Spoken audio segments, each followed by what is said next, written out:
In times of yore, when wishes were both heard and granted, lived a king whose daughters were all beautiful. But the youngest was so lovely that the sun himself, who was seen so much, wondered at her beauty every time he looked at her face. But she always had to go about barefoot in summer, because she was very poor. In winter, she only had a pair of heavy wooden shoes, and her ankles were terribly chafed.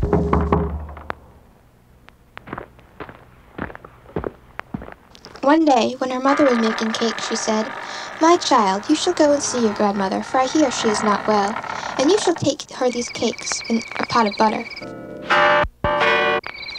She thought of nothing else when the priest laid his hands on her head and spoke to her of the holy baptism, the covenant with God, and that from henceforth she was to be a responsible Christian person.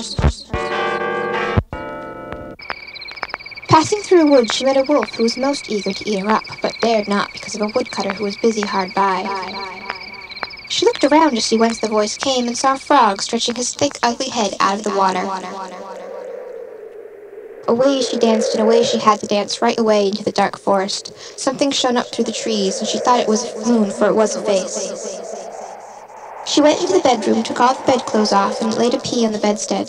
Then she took 20 mattresses and piled them up on top of the pea, and then 20 feather beds on top of the mattresses. He carefully shut the door, and laying himself down snugly in the bed, waited for Little Red Riding Hood. It was a princess who stood outside, but she was in a terrible state from the rain and the storm. The water streamed out of her hair and her clothes, and it ran in the tops of her shoes and out her heel. "Don't chop my head off," said Karen, "for then I can never repent my sins, but pray, pray, chop my feet off with the red shoes." While she was thus lamenting, someone called to her, "What is the matter with you, king's daughter? You weep so that you would touch the heart of a stone." The poor child, who did not know how dangerous it is to stop and speak to wolves, replied, "Oh yes, I promise you anything." She was such a happy and innocent little soul. "But what will you give me if I bring back your plaything?"